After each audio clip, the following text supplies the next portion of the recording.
Welcome back to Crime Family. And this is the final part of our three-part deep dive or look at the drug and opioid epidemic in Canada, the US. And so in the past two parts, you heard us speak with two different people from two very different perspectives. And so in this third and final part, you're going to be hearing from more from us about just our opinions on the opioid epidemic and like our opinions on and thoughts about the interviews and the takeaways from the interviews. So we just wanted to have a chance to talk amongst the three of us about, the interviews that we did and just our takeaways from them and just talk more casual conversation about the topic at large. So, yeah, so you'll hear a lot of our own personal opinions and, our thoughts on like potential solutions and a commitment to raising awareness about this critical issue. So I guess to start off the conversation, I just wanted to kind of ask generally, like, what was I guess we can start with Brian's interview, since that was the first one we did. What were your overall takeaways from our interview with him? Yeah, either one of you can go first, I guess. I actually was pretty nervous to talk to him at first, but I also learned a lot about the opioid epidemic and just how serious it is and like what his job was and how he became involved in that. And I think it kind of was like an eye opener for me because I kind of knew a little bit about the epidemic, but like from hearing it from his perspective and like knowing the work that he does, it was like I just learned so much, and I think it kind of just like opened my mind a bit more to the topic itself. But I also really enjoyed talking to him and getting his side of things and asking him some questions and learning a lot. Yeah, I was the same. I was like pretty nervous going into it just because like it was this retired DEA agent and he knew a lot and was, in law enforcement, so it's always intimidating. But he was super easy to talk to and he was super knowledgeable. And I thought the interview was super interesting as well. Um, I think the one thing that I'm like thinking about now that stood out was like he said this multiple times that somebody dies from opioid overdose, or as he said, drug poisoning every 5 minutes, which is so crazy when you think about that. It'd be like everyone that you know in your family or that you've ever met in like a couple days is like wiped out basically. So pretty scary stuff. Yeah, yeah, I agree with both of you. Like, I was also kind of nervous when we were going to have him on the show, just because, I mean, I always am every time we have a guest, because, you want to ask the right questions. You don't want there to be like awkward silences. So you feel like this pressure, but Brian is like very easy to talk to. And honestly, you just ask him a question and like, you go kind of into a whole conversation because um, he just talks about so many topics. So very easy person to interview, really. And yeah, definitely learned a lot too. I think we towards the end of the interview, we talked a little bit about like the dark web. So for me, the biggest takeaway was that I always thought it was illegal to go on the dark web. Like I thought like just being on it was illegal. But he said, like people go on it all the time and there's a lot of like whistleblowers and stuff. So you can actually go on it and it's not illegal, but obviously if you participate in any of the illegal activities, it is. So that was my biggest takeaway, even though it's not directly related to the drug epidemic. But yeah, I think it was also interesting because I've never really, we all hear about the DEA, but I've never actually talked to somebody who was ever in the DEA or currently or retired. So that was very interesting. And also I didn't really know what to expect because I think when you think of like law enforcement or DEA, you're going to be like super tough, like tough on crime and all that stuff, which he was when he talked, but he also did have a lot of empathy and understood addiction from like an empathetic perspective, which I think was important and also kind of um hopeful that like that there's people on the front lines who are actually having that empathetic edge and aren't just there to like prosecute to the full extent of the law for like every single person for taking drugs or whatever. And it's like his focus is obviously more going after the cartels and like the high level people who are involved in this and exacerbating this rather than like the low level user, really. So that was good to hear. And so yeah, his perspective was just very interesting. And there's probably a lot more that we could have talked to him about that we didn't get the chance to. Our interview was already pretty long as it is, but yeah, that was just my biggest kind of overall takeaway was like he was very you could tell he's a very empathetic person and understands addiction that in I think a way that you probably should if you're going to be working in the DEA. I think you should have like a basic level of understanding of addiction in that way. So yeah, that was good to know or to Yeah. learn, I guess. I think of sometimes when you think of like DEA or the law enforcement, it's very much just like, let's just get everybody arrested and like stop the supply of drugs. But yeah, he was very much like, you need to get to the core of the issue and deal with the mental health issues that kind of start a lot of people's addiction. So I think it was good that he kind of talked about that as well. And it wasn't just like, let's just put everybody in jail because that's not going to help anything. Yeah, yeah, and that's why it was good that we had him and we had Dusty on because two very different perspectives. Like I think we asked this one question like that was pretty much the same that we asked both of them was like how they feel about like the harm reduction strategies of like the safe supply and all that stuff. And we got two totally different answers. If I recall, like Brian was like, not a fan, not great. And then Dusty was like, I think it's fantastic. So it was just interesting to hear those two very stark contrasts. Yeah, I'm And yeah, glad we asked them both that question and I'm kind of glad that they had different opinions because it is interesting to hear kind of both sides of why they think it's good and why they think it's bad to have those safe supplies. And so obviously they're coming from two very different sides of it. And yeah, it was interesting. yeah. And I think obviously, oh, go ahead, Steph. I think that's why I enjoyed the interviews so much was because they were so different. And going back to what Katie said, like that's when I was kind of thinking too, or sorry, AJ might have said it too, about the harm reduction. Like it was just like I kind of can see why Brian was more not for it and where Dusty was, because it's like Dusty grew up in that type of environment and like he knows what went on and he knows like how to help people and stuff. And I feel like I was actually kind of surprised that Brian was against it. I mean, like I'm all for it, and I think you guys were agree. Like, are you guys all for the harm reduction too? And like, no, AJ, you are, and Katie, I think you said you were. I couldn't Yeah, like remember. definitely harm reduction. I don't know if I agree with completely everything that they do for harm reduction, like supplying safe drugs. So like anybody that comes in that wants them, I don't know. I think there's like a fine line between someone that's never been on them and wants to try them. Let's go to, a safe supply obviously is better, but just people knowing that they're there whenever they want them is, I don't know, maybe not the best either. But yeah, I kind of agree with both of them in different ways.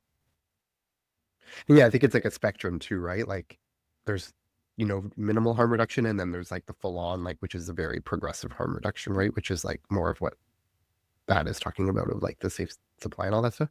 Um, and I mean, I guess I could see it. I mean, I'm glad that they both had different opinions and it makes sense that they do. But also you could think of someone who like Dusty's had experience in his family who might be more strict about drugs and be like, no, we can't like allow because he's seen what it can do to people having lived through it himself. So he might and there probably are like obviously Dusty and also Brian, they're not going to be representative of everyone. Like Brian's perspective isn't going to be everyone in the DEA. Obviously, there's probably people in the DEA who are far more stricter than Brian is or less strict, whatever. Whereas Dusty, there's probably people with lived experience of addiction who think like, abstinence is the only way and we have to like punish people and all that stuff. So obviously we don't want to say that they're like representative of like both sides, just their own opinion, but yeah, interesting. And I was thinking about this too because I don't know if we said this, but those interviews that we did were actually like conducted. We're recording this episode in January, but we did these interviews back in September, I think. So it's been a few months. But yeah, and I think you heard in the interview that we did with Brian, like when we were talking about that, he was saying he wasn't for it, and I was kind of like trying to like probe him a little bit more on like why. Um, and I don't know. I mean, I am for harm reduction, but I think it all depends on how it's implemented. And I think I talked a little bit about that in either with Brian or with Dusty or maybe both. But like, I think it really depends on the policies that are surrounding it because I think harm reduction in itself is very good, but it has to be implemented in the right way that's actually going to be successful. And I think when we look at places like maybe BC, I think maybe they didn't implement it correctly, because I think that there's a lot of, I don't know, I think maybe I don't know if it made the issue worse than it was before, but I think it's not necessarily helping in as great of a way as maybe they thought it would. So I think it comes down to that too, because I talked about with in the interviews, like Portugal, I think is the gold standard for that, because Portugal did decriminalize all drugs like over 20 years ago and actually really did help them. So I think if we can implement it the way that they did and it worked, and it shows you that it can work, but it's all about who's doing it and how it's done, I think. Also, I think you kind of need a variety of different like solutions because everybody is different and what works for somebody is not going to work for somebody else. Like remember Dusty was saying you have to want to recover, which of course is true, but some people will never take that step unless they are really like forced to kind of thing. And so maybe that kind of thing works for some people where it wouldn't work for somebody else. And the safe drug supply will work for some people that, just they're going to do the drug, so they just kind of need those extra chances to survive doing the drugs to get help, whereas other people, they might need that like jail kind of environment that Dusty was talking about to maybe force themselves to recover. So I think it depends on the person, and yeah, it depends on the policies, depends on how they're implemented. Of course, I'm not an expert on any of that, but everybody's different, and I think it's important to have a variety of those kind of policies and programs available. For sure. Yeah, I think part of the problem too is that people kind of see it as one or the other, when it's like you could really have both, but it has to have the option there, because it's like not going to be one size fits all. Like obviously, if like rehabs are the only thing, and like the standard 30-day treatment programs that we all hear about in movies or whatever, like if that's the only option, it's not going to work for everyone, so it's going to be a colossal failure.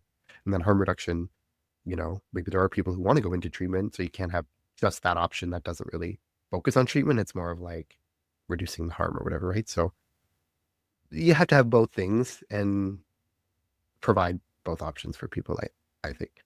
But I know, Katie, we talked about with, I think it was Brian, like we um like there is like I think such a thing as like drug courts, where like you can have like mandated treatment for people um to avoid jail. So I think it's not like it's kind of an either or thing. Like you can either go to jail or you can go to treatment. So I guess that is a type of forced treatment, and I don't really know how effective that is.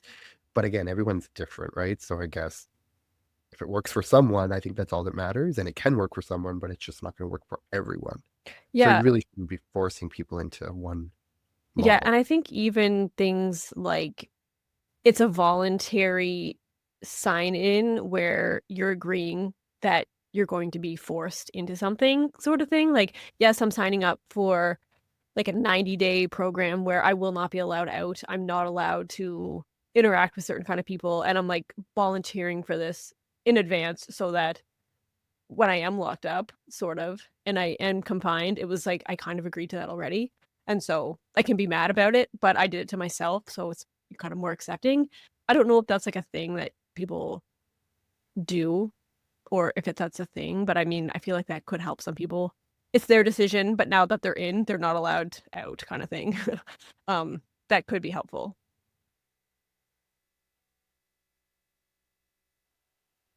Oh, so I didn't know if Steph was going to say something. She looked like, Oh yeah, I was gonna say, yeah, I kind of like that idea that Katie had. I think it's important for people to, I mean, 'cause going like back to the drug addiction and being like an addict, it's very hard to accept that you're an addict.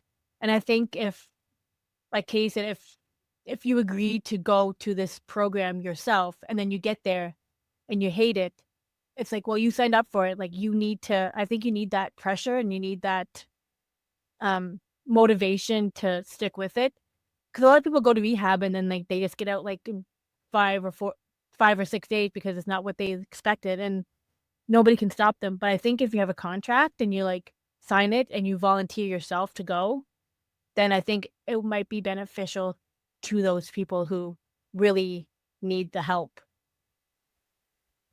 Yeah, and I think too, it really comes back to you have to want to change, or you have to want the treatment, because for example, you can go and agree to do a drug treatment instead of jail, but so you'll like force yourself to get through 30 days just so you can, just to get out of jail, to avoid jail. But like, if you're not really committed to change, if you're doing it just to avoid the jail, like you're gonna get out in 30 days and go back to the same thing.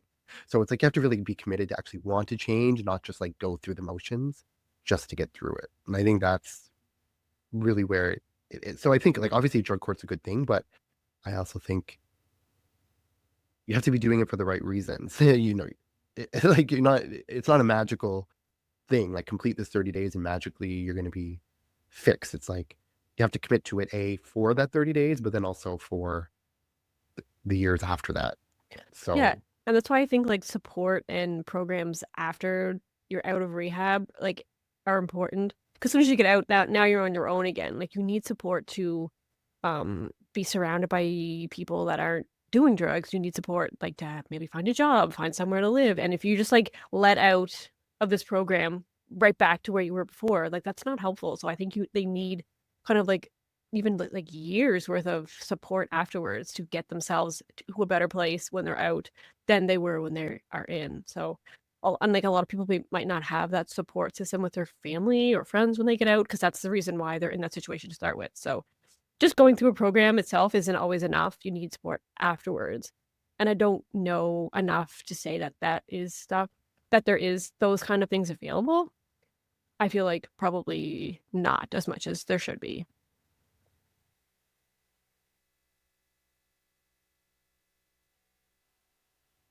there was something I was totally going to say and then it completely went out of my mind. So I Steph, if you was wanted to say something while I think about it. Yeah. well, I was just gonna say, like, and I also think there's people who need to go to jail to see what life would be like if they spent the rest of their days in jail. To be like, "Oh, wait, this is not what I wanna do. Maybe I should turn my life around and get help." Because I feel like Kay said, going to rehab, like, and just getting out in 30 days and then don't have that support and you're back doing drugs again. I think having the harsh life that jail is might be a wake-up call for a lot of people. But then again, you also need support. And I don't know if you probably won't get that when you're in jail either, but I think sometimes people do need that tough love type thing. I think you need, like, a second chance, and I think that's where some of these safe drug supplies come in, and we talked about, like, the, um, Narcan or naloxone, or if that's what it was. People need that chance again, so reviving them over and over and over and over and over again, like, isn't a waste. It's something that's gonna help them get another chance, so that stuff I think is super important. Yeah, and I also think too, one thing that I don't think we talked about in either interview, or I know we didn't, but I was thinking about it is like also we have to also normalize or get rid of the shame around like relapsing, because relapsing is just kind of a part of it. Like I feel like people see of it as sort of a linear journey. So, you go from being struggling with addiction and then you go to treatment and then you just get help and that's it. Where it's really for like the vast majority of people, I would probably say 80% or more or 90% or more, like you're going to relapse at least once, maybe multiple times. But that doesn't mean that you failed either. Like I think there's a lot of shame in the relapse, and I think it's just a part of the process. Because some people, they might relapse 4 or 5 times before they finally Well, do get yeah, better. and that's like everything in life. It's not like you succeed the first time you try something. Like, you apply for a job, you don't get it. Oh, okay, well, I'm never gonna apply for a job again. Like, no, you apply for another job and then you don't get that. Like, you just keep going. And so, and that's like everything, I feel like. So you take a course, you fail a test or something. Okay, well, I'm done. I'm never doing it again. Well, no, you try again, right? So I think the same with like relapsing. It's like the same process as everything in life, basically. Even though obviously it's different, but the same process. Yeah, and maybe it's kind of sort of like a trial and error thing. Like maybe you'll go through treatment once, then you'll like be good for a little bit, you'll relapse, and then you'll realize, okay, well maybe I need a different kind of treatment, or like I need to go for treatment for longer, and then you try it and go for longer, then you get out, you relapse again. Okay, maybe I'll try it. So it's like kind of figuring out what works for you. And so I think, but I also think there is a lot of shame because people kind of see it as like, well, you went to treatment, you went to rehab, you're fine. So if you relapse, it's like, oh no, you're just not committed enough to it. It's like, well, no, it's a process and it's going to take time and there'll be multiple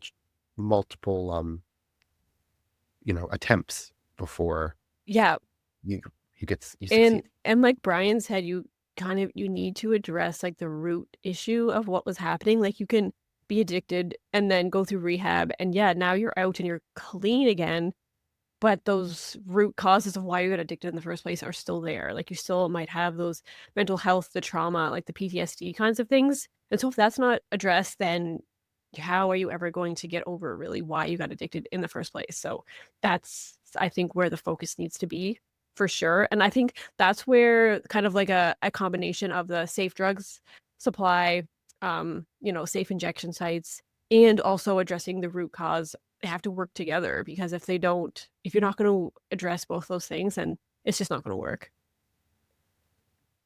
Also, I was gonna say, like, people have to realize when you get out of jail or when you get out of rehab is like you have to distance yourself from those people that got you to where you were in the beginning, and to change your friends, change your social circles, to change who you hang out with or whatever. It's hard to get rid of the past when those are the only people that you kind of leaned on for help to begin with, even if it wasn't the help you you should have gotten.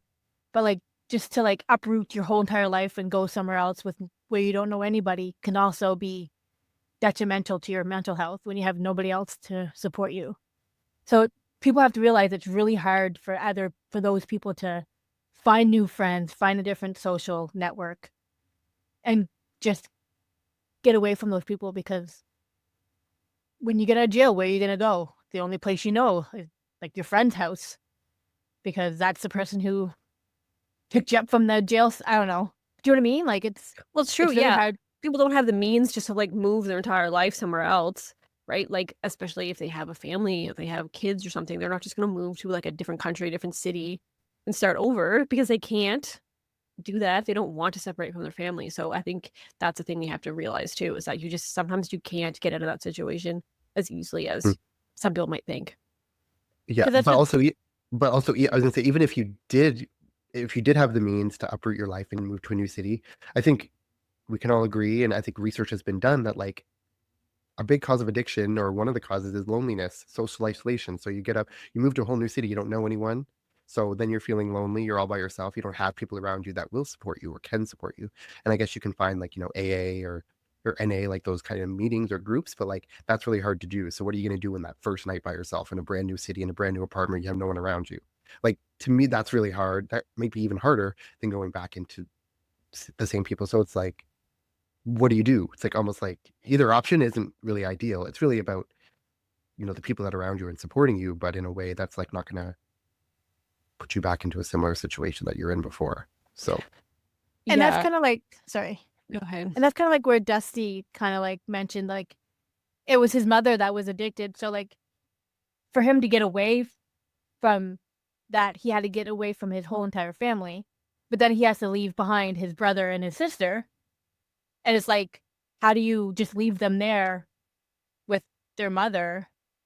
And then like where you have the father who doesn't want anything to do with the mother. It's just like I can see why he had such a hard time. Like all the decisions he had to make at such a young age. I couldn't imagine like he always probably thought he was never making the right decision because the right decision still left somebody behind or still wasn't supporting the family that he lived with. Do you know what I mean? So like it's so hard for those people to like try to get out of that situation when there's other family members and younger siblings involved. yeah.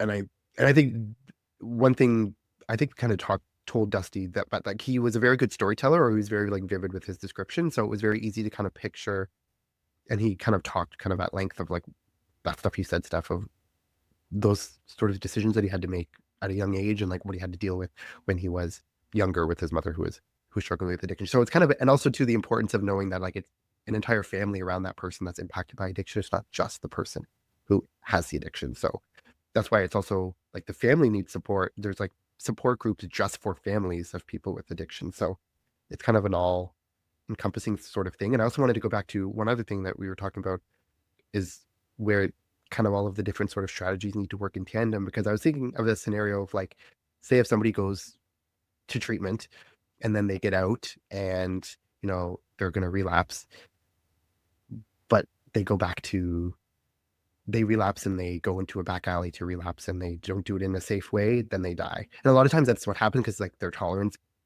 goes back to like almost nothing, because if they have gone a couple of months without it, they don't have that tolerance that they built up. So they go and take like the same amount that they would have like a few months ago, but their body can't handle it at that high level anymore. So then they overdose at that time. So it's like, in a way, it's like that's where the safe supply could be a benefit for someone who's going to relapse, and they can do it in a safe way so they're not going to die. It's like they're going to relapse anyway, so they're either going to do it safely or they're going to do it in a scenario that's very high risk for death. So I think Yeah. that's one scenario where that could be helpful. Yeah, I agree, because then if that safe supply wasn't there, then they overdose, then they're not going to have a chance ever to, recover again from that. Like that's it for them. So that's where I think those programs work in tandem, where someone that is going to do it but just needs like a few chances before they can get help again or recover. So yeah.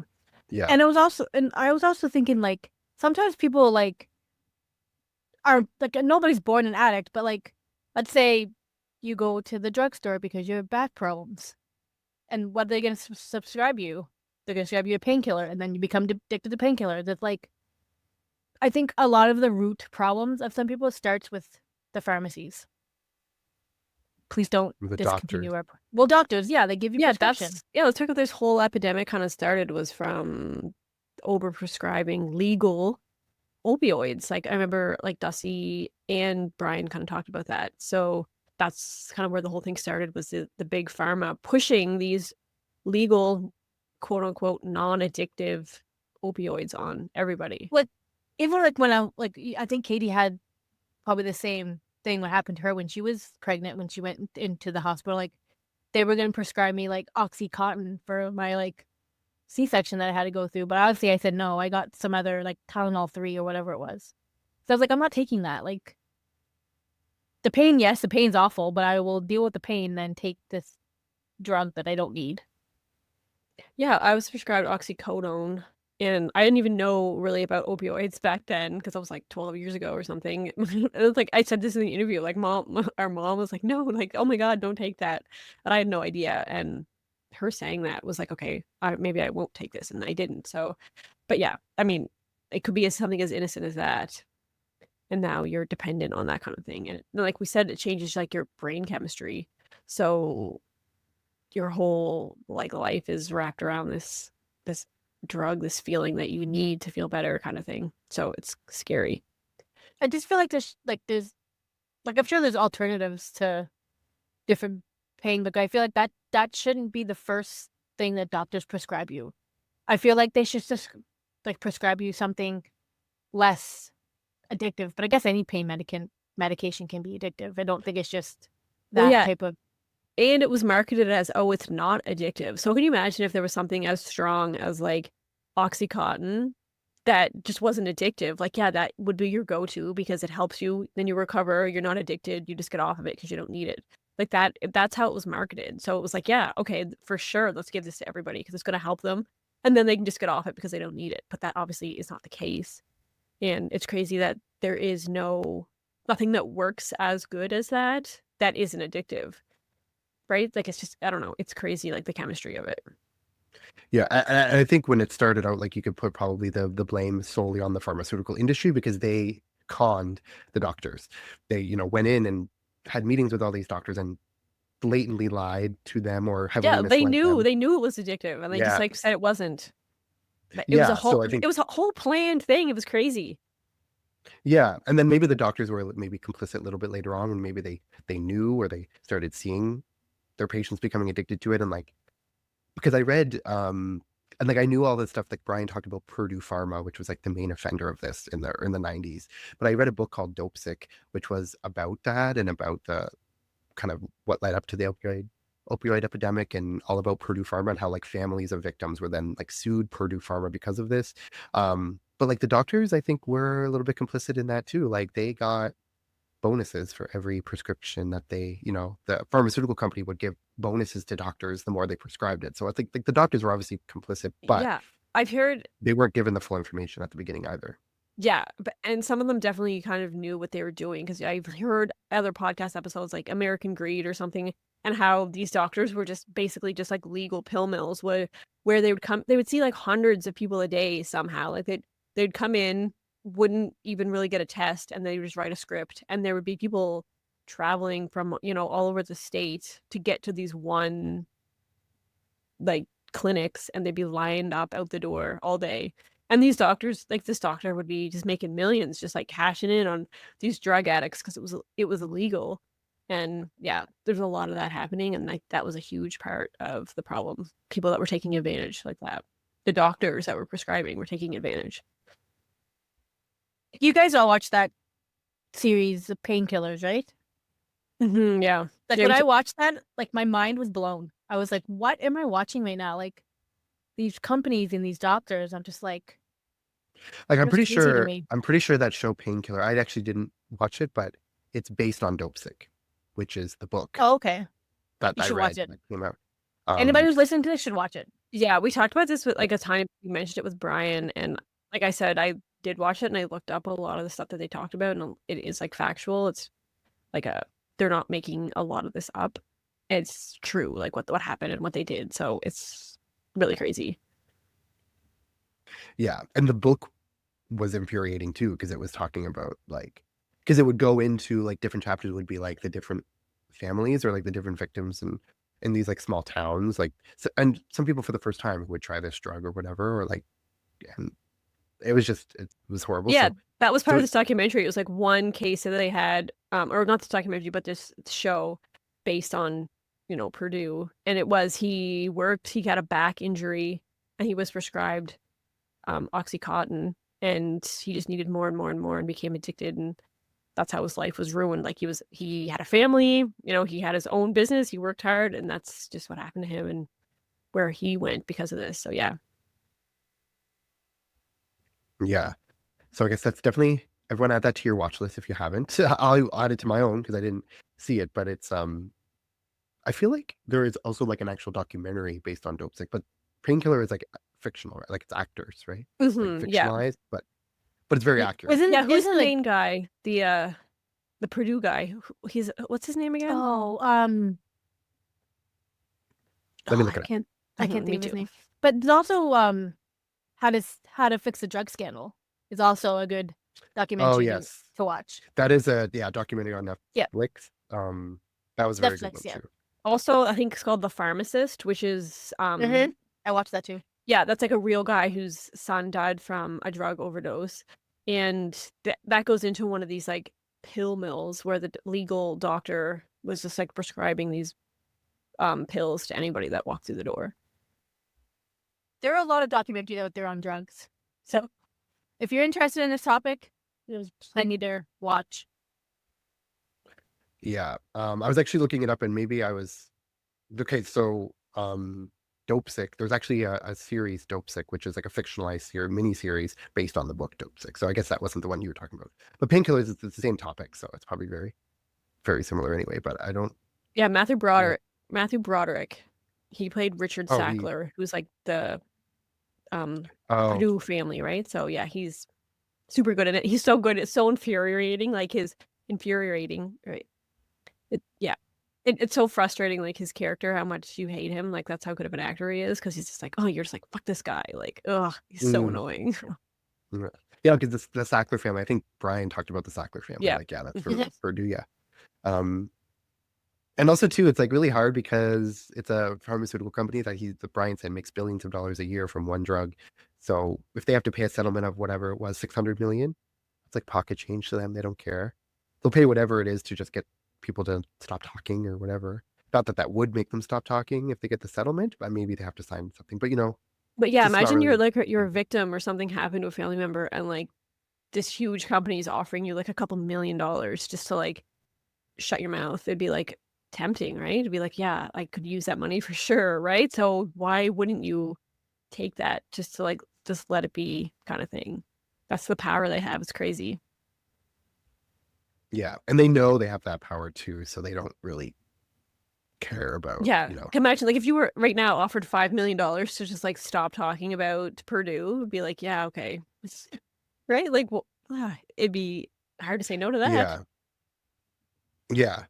And you can't really fault someone for taking that. Like either way, I mean, like I don't know, I'd take people, it. I mean, Yeah, pass it over. yes, Shut down yeah, the people got to do podcast. what they got to. Yeah, yeah.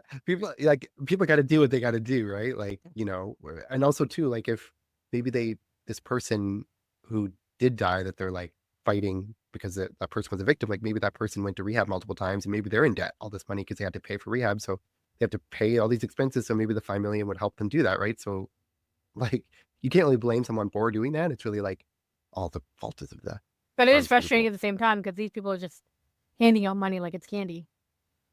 Yeah, just like they handed out the pills Yeah, Yeah, for it's like that, they exactly. got candy. them into the Yep. past. Mhm. Yeah, so it's crazy. But also was gonna talk about, because we did talk about with I guess both Brian and Dusty, was like obviously where the government comes in, and like obviously they have to step up, and it all really depends on the government, because the government are the people that are going to fund certain programs or give funding for mental health or for addiction services and stuff like that. So it's like if you have the right government in there who's willing to do that, but then if you don't, it's like then they don't have the Good luck, resources, and America, so because you don't have a government that gives a shit about anything. So yeah, exactly. And I was just going to say that like we're entering, there's going to be a new administration. That's for another episode. We can talk about that if we want, but so yeah, I don't think. I mean, I think in Trump's first term, I will say that he did have someone who was like overseeing the opioid crisis or whatever, and he says he cares, but who knows? But also, I think like we're in Canada, and we're probably going to have a federal election this year, and it's probably going to be a conservative government that wins. So we're going to be kind of in the similar boat of like having some.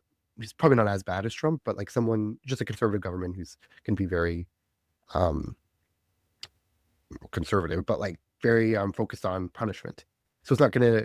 It's.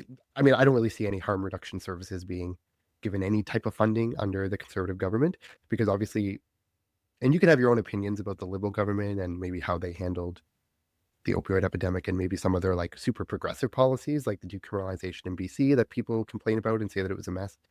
Maybe there's an argument for that, but at least they're trying. I don't know. The conservative government's going to be all about like defunding any type of harm reduction services. It's going to be like you go into rehab or you go to jail, whatever. So that's kind of what's on the horizon in Canada. So I don't see the next at least 4 years being very good for any type of progression in that. I mean, maybe they'll surprise us, but I feel like the conservative government isn't one that's going to wrap their arms around people who are struggling with addiction. It's going to be like, no, you're going to go Yeah. to jail. And I feel like this was kind of one of the points that Brian made was they need kind of it to be in the media more for people to have empathy about it, to show that it's not just, some loser down the street that wants to do drugs because he's lazy.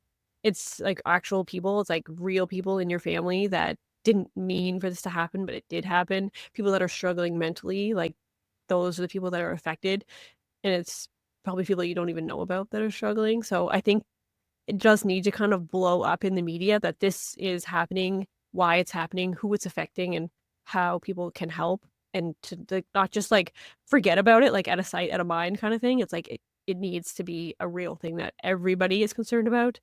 Um, and what and like it's crazy that like why people don't care. Like these are humans, right? Like Brian was saying, if it was like dolphins that were washing up on the beach every day, people would be like, "Oh my God, like this is a huge thing. Like we need to help." But people are dying every day, and people are like not caring. So it's just like a huge stigma, and people don't care.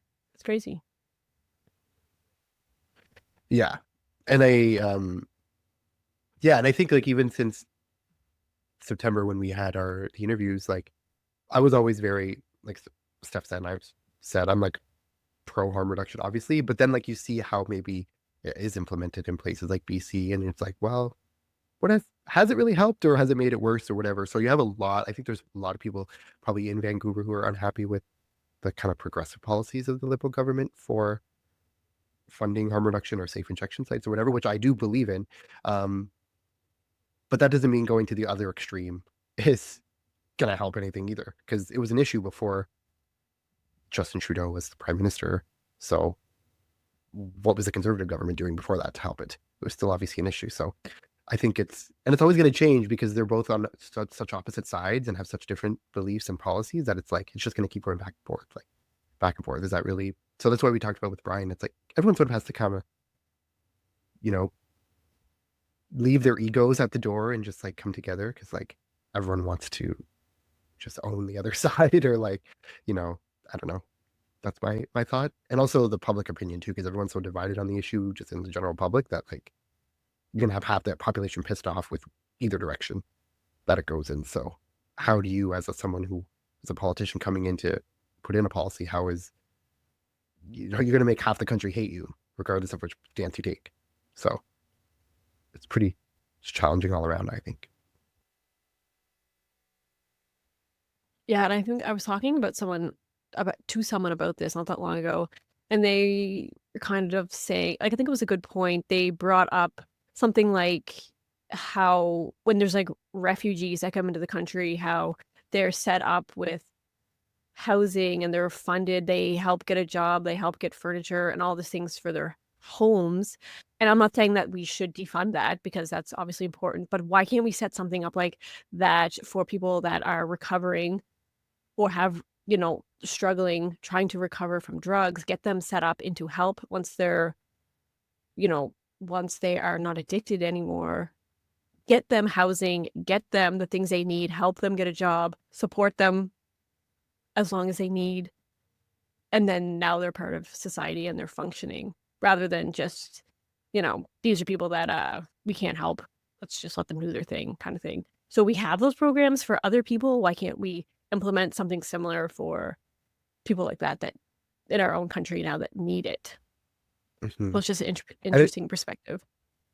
Yeah, and I guess I think that kind of would come down to the kind of misconception of addiction, of people who think like it's, a choice in a way. So people would probably say like, well, yeah, if you're a refugee coming in, it's like you fled a country that's experiencing war. That's not a choice. That is something you had to do. Whereas people see it, it's like, well, if you're addicted to something and you're on the streets, it's like that's a result of your own action. So why should we help someone who just made the wrong choices? So I think that's probably the perception of a lot of people. Whereas people don't understand like addiction is a disease. So it's like something that kind of overtakes you and you aren't necessarily making or aren't in control of those choices. So that would come down to probably like education of addiction in general, of like what it is, what causes it, and that's not like a moral failing of someone because you're addicted to something. So Yeah, exactly. Like we talked about that with Brian as well, how there does need to kind of be education around that before people can start caring. And I think another interesting thing is like how we said like it changes your brain chemistry. And other I've seen other like videos or YouTube channels or whatever that people to talk about this, and it's just like how different someone in addiction, how their mindset is. It's like they don't function obviously like a normal person, but even if they were set up to like have a job interview or like you can't set up like a meeting with them, like meet me downtown at 2 o'clock and I'll give you some money or help you, because they don't think like that. Like they can't plan their day in advance. Everything is just like in the moment right now. What do I need right now? They're not thinking like, what do I need tomorrow? What can I do to help me like in a week from now? Like even like in a couple hours, they can't even be like, yeah, I'm going to meet somebody, because their mind just can't do that. It's like, it's right now. What do I need this minute, next minute? And so when you think about like that, how someone can't even plan for a meeting or to like meet somebody somewhere, like they just can't do that. That's just not how their mind is working. So when you think about that kind of perspective, how hard it is for someone to plan a rehab or plan to get better because they can't, like their just mind cannot. So it's crazy. yeah, exactly. And I think also too, I think there's a lot of self-righteousness with just other people who aren't addicted to things, of like, well, if I can do it, like you're not morally superior because you aren't addicted to something. It's like, no, you just don't happen to not have the disease of addiction that many people have. So I think like there's a lot of self-righteousness too, of like, well, why should someone who made those bad choices get housing or have the government's help for stuff like that? And it's like, doesn't make you a better person because you just didn't have to deal with that. Like you're a luckier person. You didn't have to deal with that because you didn't have the disease. So it's like just kind of a shift of perspective, I think. Yeah, I think about it as anyone who's ever been like drunk, like super drunk, and they can't even like remember the night before or something. Like imagine living in that space where you don't remember what happened or what you're doing. I know it's like not that intense all the time, but just think about you don't even know what you did the night before. So imagine someone that's like living through that and they just don't have the clarity to think about what they've done or what they're doing because they're just living in this constant state of almost like blackout drunk kind of thing. Like that's kind of where I think about it. And if you've ever been there, then you just have no idea really what was going on during that time. And you are just you're not in control of yourself really. So just, if you've ever been that drunk or you know what I mean? Like that's how it is. And they just can't get out of that. So just think about that.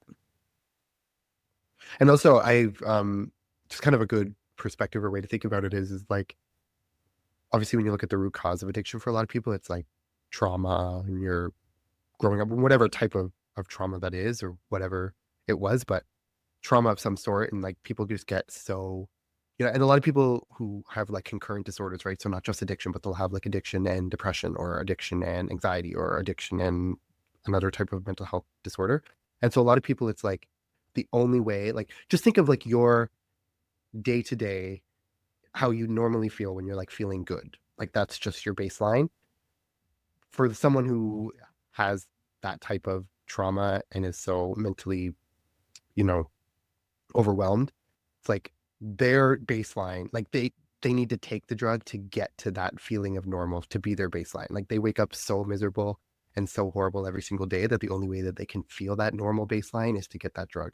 So it's like they're not taking it to like get above a baseline or to get high most of the time. It's like they're doing it to feel normal. That anyone who's not addicted just has the privilege of just waking up and feeling that normal every day without having to take something. So that's a perspective to think about it too. It's like, imagine if you were just so like had so much trauma or so much mental anguish that like the only way you could feel that normal was to take something. And I think if you were probably in that situation, you would probably take something too. So Yeah, and basically think don't about when be, you're sick or like you have a headache, like a really bad headache or a migraine, you're gonna take Tylenol to help you feel better. Like just imagine and you take that and now you feel like you normally do. That's like exactly what you're talking about. It's like just taking something to feel the way you normally do to feel normal. And people that have a headache or they're feeling like shit or they have a cough, they're gonna take something usually to help them feel like they normally do. And this is just the same thing except to like an extreme. yeah. And it just so happens the thing they're taking is like highly addictive and makes them, like, someone who's high on like meth or heroin or something like it. If you take a Tylenol, it's not going to make you like hallucinate or like act visibly like different, right? Um, so yeah, it's just, I think just overall, I think comes down to what we talked about with Brian, education, which is going to be a really hard thing to do because there's a lot of people who have a lot of different opinions. So it's going to be hard to like kind of get everyone to get to that place of understanding where it's like you can actually make progress because any step forward is kind of ridiculed by the people who don't agree with that. And then any step back is like, well, I see a step forward of like harm reduction or like more acceptance or whatever. People are going That's to why criticize that, but like we talked about with Brian, it should be part of like the school program where they learn about this in school. So then even like you come out of school graduated, you already have this in your mind and you're already aware of it. It's not like you're an adult and it's just a new thing that's being pushed on you. It's like you grew up knowing kind of about this and the issues with it so that you can go forward and do something about it when you're, young and just getting out there kind of thing. Like it needs to be a thing that people just know about and not something that is like, oh my God, this is crazy when you're already in your 30s and 40s, which is I think what is like happening. Um, yeah. So I think it should be a part of schools to educate people on this for sure. yeah, for sure. Um, so yeah, that's I don't know if either of you had kind of like any other sort of thoughts or opinions, but yeah, we could probably talk about this for many more hours too, because it is such a big topic, and who knows, maybe we'll have Brian on again in the future. Who knows to talk more about it? Because like I'm sure there's like he said he does 4-hour presentations with people, and we talked to him for what, an hour and a half, so that was only not even half of what he would normally be able to talk about. So yeah, just really interesting overall. I'm glad we had them on the show. I want to thank them. If they're listening to this, thank you for being on the show. Yeah, and I think it was super interesting to talk to Dusty as well, just because he lived through that with, his mother being addicted, and he was able to come out onto the other side and, you know, shed some light on it, and he's doing like a positive thing and shedding awareness on it. So I think that's super inspiring for him to be able to be where he is now after what he went through. So it was super interesting to talk to him. I'm really glad that he was able to come on the show. Yeah, I Yeah. liked having both perspectives from Brian and from Dusty, and I think that's kind of what like what I'm trying to say. That it was really interesting to me to have those both perspectives, and I think it was good to hear both sides. So I really enjoyed both of them, and I hope maybe we could have them on again. And like Dusty, like AJ was saying earlier, Dusty is a really good storyteller. So like, I hope he like comes out with like an audiobook or something like that on his experience. Yeah, 'Cause he I think says he he'd be writes about it. So yeah, if he ever wrote a book, I would definitely be on that. I'd read it for sure. Yeah. Yeah. And he has a good podcast voice or like radio voice. Like I could Yeah, he listen really to him. does. Hmm. Yeah. So maybe he could try voice acting or something, or like audiobook reading Hmm. audiobooks or something, because it's just a very like, yeah, podcastable voice or Very radio voice. soothing. And So he was like, yeah, like he was very yeah. descriptive, like we said. Like when he was talking and describing, he went into a lot of detail. I could picture exactly what he was talking about and where he was. Like when he was talking about how there was blankets up on the windows and stuff like that. Like you could just picture exactly what he was picturing in his mind too. So it was super interesting. Yeah. Yeah. So we're very, very thankful for the Brian and Dusty's contributions to the episodes, and it was great to chat with them. So that does it for our discussion or opinions about the opioid epidemic, and this kind of concludes our three-part series on it. So we hope you've learned something about the opioid epidemic, and whether, regardless of where you're coming from, like whether it's you're in law enforcement or you're someone who's struggled with addiction, or maybe someone in your family has, or whatever, or you're just a fan of the podcast. But we hope you listened, or we hope you learned something.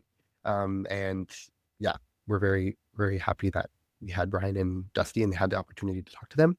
And so thank you so much for listening to the first three episodes of the show. We're very excited to be back with a brand new season, and we are going to be back next week with not a case or not something about the opioid epidemic, but it'll be a different case or a different discussion. But thank you so much. You can see the links in the show notes we'll put it here too, like to Brian's nonprofit that he runs, and we'll put links to that, and also put links to all of our socials on Facebook and Instagram and all that stuff. So if you or someone you know is struggling with substance use or addiction, just know that help is available. So if you're in Canada, you can contact the Canadian Centre on Substance Use and Addiction at 1-833-235-4048 for confidential support and resources. And the link, or we'll put that again in the show notes there. And then you can also visit the Center for Addiction and Mental Health, CAMH, website at camh.ca for information and assistance. And if you are in the United States, you can call the Substance Abuse and Mental Health Services Administration National Helpline at 1-800-662-HELP, which is 1-800-662-4357, for free and confidential 24/7 assistance. Or you can visit findtreatment.gov and there you can locate treatment facilities and programs in your local area. So, and if you're located outside of Canada or the US, you can search online for resources in your own local area as well. Just know that there is help out there. So I just wanted to make sure we provide that little, resources for people.